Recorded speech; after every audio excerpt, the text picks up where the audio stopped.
Before we dive in, hit the comments and tell us where you're watching from. Your city, your country, or maybe even from the sky. Because today's story takes place 30,000 feet above ground, where one father's quiet dignity turned into something unforgettable. A single dad traveling with his young son settles into first class, ready for a simple family trip. But within minutes, everything changes. A question, sharp, cold, and public, shatters the calm. What happens next shocks everyone on board. Stay tuned till the end, because this isn't just about a flight. It's about respect. Marcus Bryant wasn't famous, but everyone who knew him admired his calm strength. A single black father, he had worked 2 jobs for years to build a life his son could be proud of. This trip was a promise fulfilled. A weekend in Washington, D.C. to visit the Smithsonian, something his 7-year-old son, Jaden, had dreamed about for months. The airport buzzed with travelers, announcements, and laughter, but Marcus only saw his boy's joy.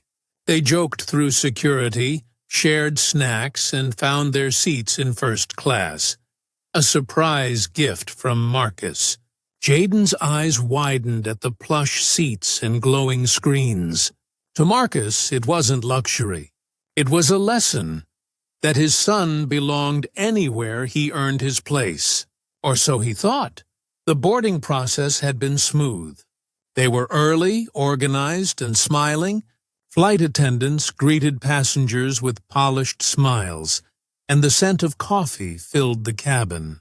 But as Marcus helped Jaden with his seatbelt, he began to notice the small things. A brief pause in a greeting. A man in a suit glancing twice at their row. A woman clutching her purse tighter when he passed. He brushed it off. He'd experienced subtle judgment before, but not today, not in front of his son. Jaden's excitement was contagious. He kept asking about the clouds and how planes stayed in the air. Marcus smiled, trying to focus on the joy of the moment. He didn't know that in just a few minutes that peace would break, and this flight would test far more than his patience. It began quietly. A flight attendant with a practiced smile stopped beside Marcus's seat. "Excuse me, sir," she said, her voice sweet but strained. "Can I see your boarding passes again?" Her tone carried just enough volume for nearby passengers to hear. Marcus blinked in surprise but handed them over without hesitation. Jaden frowned, glancing between them. The attendant looked over the tickets, then leaned closer. "Are you sure you're in the right cabin?" she asked, words wrapped in polite suspicion. A few heads turned. Someone in the next row whispered. Marcus felt the heat of every stare but kept his composure. "Yes, I'm sure," he said evenly. She forced a smile that didn't reach her eyes and stepped back. For a moment, Marcus thought it was over. But the way she lingered told him otherwise. Something deeper was about to unfold. The attendant returned, clipboard in hand, eyes scanning as if she were searching for proof. "Sir," she began, "first class is fully booked, and sometimes we have seat errors." Her pause was deliberate. "I just want to make sure everything's correct." Marcus exhaled slowly. "Everything's correct," he replied. Jaden looked up, confusion written across his face. "Dad, did we do something wrong?" Marcus gently squeezed his hand. "No, son, we're fine." The attendant tilted her head, still not convinced. "It's just unusual," she murmured. "We don't often see—" She stopped herself, but the damage was done. Marcus's stomach tightened. He knew what she meant. The air thickened with discomfort. Some passengers looked away. Others watched shamelessly. Humiliation crept in, but Marcus swallowed it down. He wouldn't let this moment define his son's memory. Instead, he straightened his shoulders and chose silence. For now. Marcus took a slow breath, then spoke with calm authority. "Ma'am, I suggest you verify the manifest." His voice was steady but carried quiet weight. She hesitated, then nodded curtly and walked off. Jaden leaned closer. "Dad, why was she mad at us?" Marcus looked into his son's eyes, innocent, questioning, and too young to understand. "She's not mad," he said softly. "She's mistaken." As he sat back, his mind replayed his late wife's words. "Never meet ignorance with anger. Show them who you are with grace." He smiled faintly at the memory, the ache of loss mixing with pride. Around him, whispers rose and fell, a rhythm of judgment he'd long learned to tune out. But this time felt different. The stares weren't just casual, they were invasive. Still, Marcus waited, because the woman had no idea who she was really talking to. A few minutes later, another flight attendant arrived, this one older, her expression tight with embarrassment. "Mr. Bryant," she began, "we sincerely apologize. There was a misunderstanding." Marcus nodded, silent. The younger attendant hovered a few rows away, arms folded, eyes darting nervously.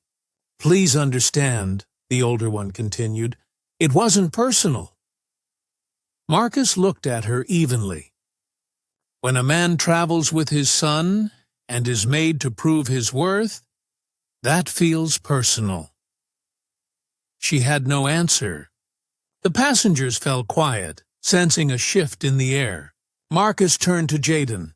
"Stay here, buddy," he said gently, standing up. His tone was composed but commanding. He walked toward the galley, calm and deliberate. "I'd like to speak to the cabin supervisor," he said. The older attendant nodded quickly. As she hurried off, Marcus reached into his bag. The whispers grew louder. Suspense hung thick. Something big was coming. When the cabin supervisor arrived, Marcus stood, tall and steady. "Sir, is there a problem?" she asked. Marcus reached into his briefcase and pulled out a slim leather wallet. From it, he revealed an identification card, embossed with the airline's logo and his name. "Marcus Bryant," he said quietly, "Executive Chairman." The supervisor froze. Gasps rippled through the cabin. The younger attendant's face drained of color. Marcus spoke evenly, his tone firm but controlled. "Bias has no place in my company. None." He turned toward the supervisor. "Please remove her from this flight. Effective immediately." The order hung in the air, sharp and final. No one dared speak. The attendant stammered, eyes wide, as the supervisor nodded silently. Within moments, she was escorted down the aisle, pale, trembling, and speechless. Justice wasn't loud that day. It was precise, quiet, and unforgettable. As the plane prepared for takeoff, the cabin sat in stunned silence. The dismissed attendant disappeared behind the curtain, leaving whispers in her wake. Marcus returned to his seat, where Jaden waited, eyes wide. "Dad, did you fire her?" he asked softly. Marcus smiled, placing a hand on his son's shoulder. "Yes, but not because she was rude to me. Because she needed to learn you treat everyone with respect, no matter who they are." Jaden nodded slowly, processing his father's words. Across the cabin, some passengers offered quiet nods of approval. Others couldn't meet his gaze. Marcus leaned back, exhaling deeply. He hadn't wanted attention, only fairness. The engines roared to life.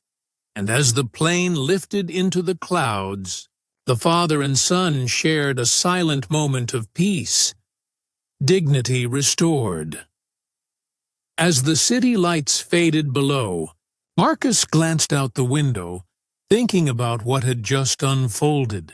He hadn't raised his voice or caused a scene, but he had made a statement that would echo far beyond this flight. Respect, he thought, is not earned by titles. It's practiced in how we treat others. In a world quick to judge by appearance, sometimes the quietest strength speaks the loudest. The narrator's voice softens. Maybe you've felt that stare before. The one that says you don't belong, even when you've earned your place. Remember this story. Remember Marcus, because sometimes the most powerful act of protest is dignity itself. And sometimes silence delivers the loudest message of all. And that's why respect has no class section. Whether you sit in the front or the back, kindness costs nothing and means everything. If this story moved you, share it and tell us in the comments. Have you ever been treated like you didn't belong somewhere you worked hard to reach? Your story might remind someone else to stand tall. Don't forget to subscribe for more true stories that inspire strength, justice, and hope. Until next time, take care of each other, travel safe, and always, always fly with respect.